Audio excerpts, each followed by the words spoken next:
लोगों ने drift velocity के बारे में पढ़ लिया, ड्रिफ्ट वेलोसिटी और इलेक्ट्रिक करंट के रिलेशन के बारे में समझ लिया। अब हम यहाँ पे बात करते हैं relation between drift velocity and electric field. Drift velocity और इलेक्ट्रिक फील्ड में क्या रिलेशन।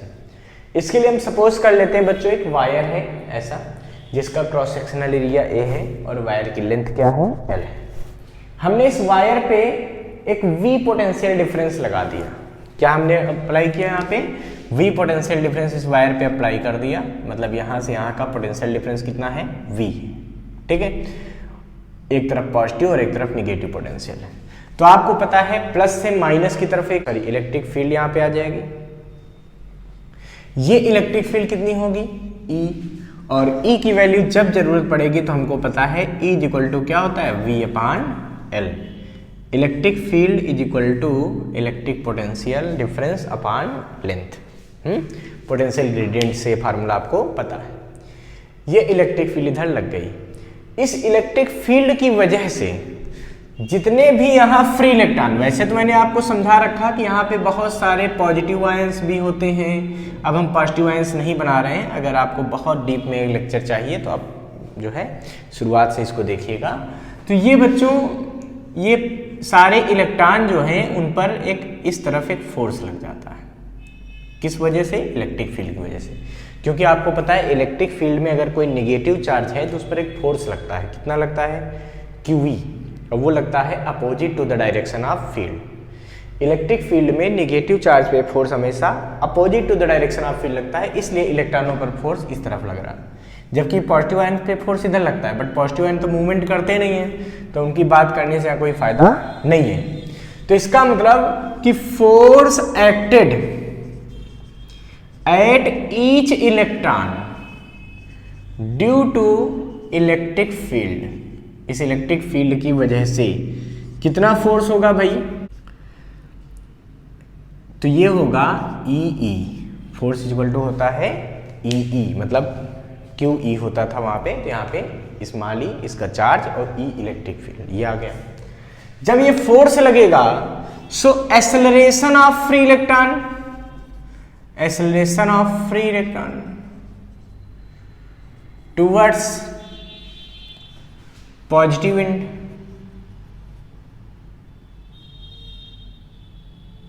ठीक है। ये कितना होगा, ये होगा A बराबर EE/m।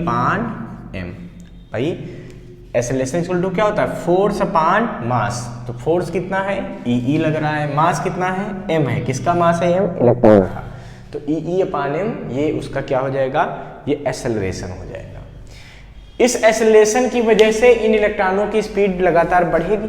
बट आपको मैंने बताया था ना कि इलेक्ट्रॉन ऐसा नहीं कि डायरेक्ट ऐसे मोशन करते, वो तो फ्री मोशन किया करते ना बहुत हाई स्पीड से। अब इलेक्ट्रॉन सब इधर उधर मोशन कर रहे थे, मोशन करते करते वो पॉजिटिव एंड की तरफ बढ़ते हैं। इसका मतलब वो लगातार कोलिजन भी करते हैं। तो एक बार जैसे इलेक्ट्रॉन यहां से यहां तक आया, उसमें कुछ स्पीड बढ़ी, फिर वो यहां कोलिजन करता है। कोलिजन में वो अपनी वेलोसिटी का कुछ पार्ट क्या करता है, वहां पे लॉस कर देता है, जो इंक्रीजिंग वेलोसिटी होती है। इसीलिए देखा होगा कि जब किसी वायर में करंट फ्लो होती है तो उसके रेजिस्टेंस की वजह से वहां पे हीट प्रोड्यूस होती है। क्यों, क्योंकि लगातार वेलोसिटी का लॉस होता रहता है उनकी। जो इलेक्ट्रॉन जिनकी वेलोसिटी इंक्रीज होती जा रही है, इस एक्सेलरेशन की वजह से वो कोलिजन में अपनी कुछ वेलोसिटी क्या करते हैं, लॉस भी करते जाते हैं, जिससे कि वही जो है वो हीट एनर्जी के फॉर्म में वहां प्रोड्यूस हो जाती है। अब चूंकि इलेक्ट्रॉन क्या है, यहाँ वहां कोलिजन करते करते आगे बढ़ रहे हैं, तो हम मान लेते हैं कि एक इलेक्ट्रॉन जब यहां से कोलिजन करके यहां तक पहुंचा, तो एक इलेक्ट्रॉन की दो लगातार कोलिजन के बीच जो टाइम लगता है उसको हम लोग क्या बोलते हैं, टाउ, यानी कि रिलैक्सेशन टाइम। तो हम मान लेते हैं किसी एक इलेक्ट्रॉन की इनिशियल वेलोसिटी u1 थी, फॉर अ इलेक्ट्रॉन उसकी इनिशियल वेलोसिटी क्या थी, u1 थी, और एक रिलैक्सेशन टाइम तक उस पर ये एक्सेलरेशन काम किया। इस रिलैक्सेशन टाइम में उसकी फाइनल वेलोसिटी क्या हो गई, v1 हो गई। फाइनल वेलोसिटी उसकी क्या हो गई, v1 हो गई। तो आपको पता है उस पे एक्सेलरेशन तो a काम किया, a क्या हो गया, एक्सेलरेशन हो गया। u क्या हो गया, इनिशियल वेलोसिटी हो गई,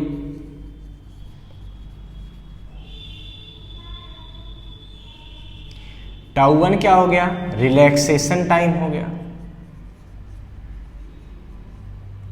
और v1 क्या हो गई, ये हो गई फाइनल वेलोसिटी।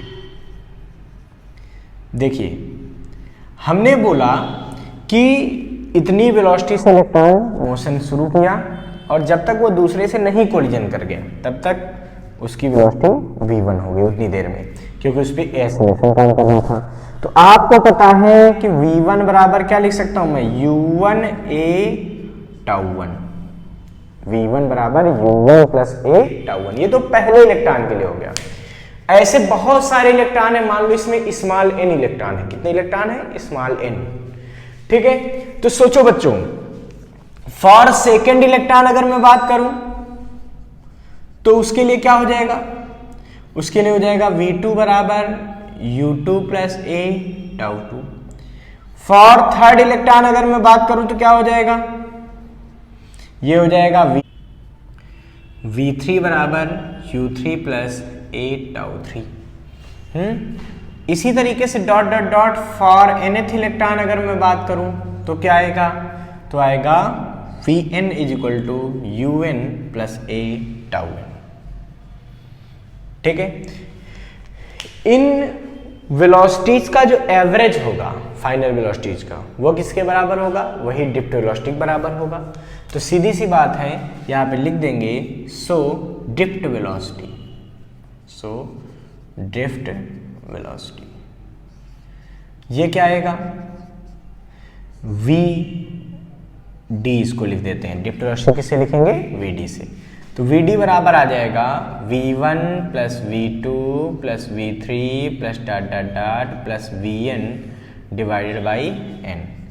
तो vd बराबर यहाँ से आ जाएगा बच्चों, v1 की जगह देखो u1 plus a tau n, इन सबको ऐड करना है। तो देखो ऐसे ऐड करो कॉलम वाइज, तो इधर से ऐड करोगे तो क्या आएगा, u1 plus u2 plus u3, u1 plus u2 plus u3 plus dot dot dot un अपान n अलग कर लो। फिर a tau 1 a tau 2 a tau 3 इन सबको ऐड करोगे तो क्या मिलेगा हमको, a कॉमन मिल जाएगा तो क्या बचेगा, tau 1 plus tau 2 plus tau 3 plus tau n अपान n। बच्चों आपको पता है एवरेज जो होता है थर्मल वेलोसिटी वो हमेशा जीरो होता है। जो इनिशियल वेलोसिटी है वो कौन सी है, थर्मल वेलोसिटी, और मैंने आपको बता रखा है कि एवरेज थर्मल वेलोसिटी क्या है, जीरो है। तो जब एवरेज थर्मल वेलोसिटी जीरो है तो ये तो एवरेज थर्मल वेलोसिटी हो गई, तो ये वैल्यू क्या होगी, यहाँ पे जीरो हो जाएगी। यानी कि अगर आप Vd की बात करें तो Vd यहाँ से आ जाएगा बच्चों, ये तो जीरो हो गया, जीरो प्लस a टाउ, जहाँ टाउ क्या है, ये एवरेज रिलैक्सेशन टाइम है। ये क्या है, एवरेज रिलैक्सेशन टाइम। और मैंने बताया था कि किसी कंडक्टर के लिए नॉर्मल टेम्परेचर पे एवरेज रिलैक्सेशन टाइम क्या होता है, लगभग 10⁻⁻14 सेकेंड का। तो Vd बराबर यहाँ से बच्चों क्या आ जाएगा, ये आ जाएगा a का फार्मूला यहाँ से देखो पुट कर दो, यहाँ पे ये a की वैल्यू आई है, ई अपान एम, यहाँ पे पुट कर देंगे तो क्या मिलेगा, ई अपान M into tau. This is the relation between drift velocity and electric field. अगर इसका कभी वेक्टर फॉर्म चाहिए हो तो वेक्टर फॉर्म बच्चों हम ऐसे भी लिख सकते हैं, Vd बराबर ई टाउ अपान m, वो भी कैसा, माइनस का। क्यों, क्योंकि जो इलेक्ट्रिक फील्ड लगती है वो किधर लगती है, इस साइड। तो ड्रिफ्ट वेलोसिटी किधर प्रोड्यूस हुई, इस साइड, क्योंकि इलेक्ट्रॉन का फोर्स हमेशा अपोजिट डायरेक्शन में फील्ड लगता है ना, तो फील्ड के अपोजिट में ही ड्रिफ्ट वेलोसिटी प्रोड्यूस होती है, इसीलिए यहाँ पे माइनस लग जाता है। तो बच्चों ये रिलेशन हो गया बिटवीन ड्रिफ्ट वेलोसिटी और इलेक्ट्रिक फील्ड, इसको आप लोग नोट कर लीजिए। साथ ही साथ कभी कभी ऐसा आ जाता है, पूछ जाता है रिलेशन बिटवीन ड्रिफ्ट वेलोसिटी और पोटेंशियल डिफरेंस, तो घबराने की जरूरत नहीं है, आप इलेक्ट्रिक फील्ड की जगह ये वैल्यू पुट कर दीजिए तो ये भी रिलेशन आ जाएगा। तो ये रिलेशन क्या आ जाएगा, ये Vd बराबर आ जाएगा Ev टाउ अपान ml। ये आ गया relation between drift velocity and potential difference. बस उसके लिए क्या करना पड़ा, उसके लिए जो E था, E की वैल्यू रख दी, वहां से क्या रखा V/L, तो V/L रख दिया, तो ये रिलेशन बन गया drift velocity and potential difference का। बच्चों फटाफट इसको नोट कर लीजिए यहाँ से सब। आप हमारे चैनल के साथ लगातार जुड़े रहिए, इसको लाइक सब्सक्राइब और शेयर करते रहिए। थैंक यू बच्चों।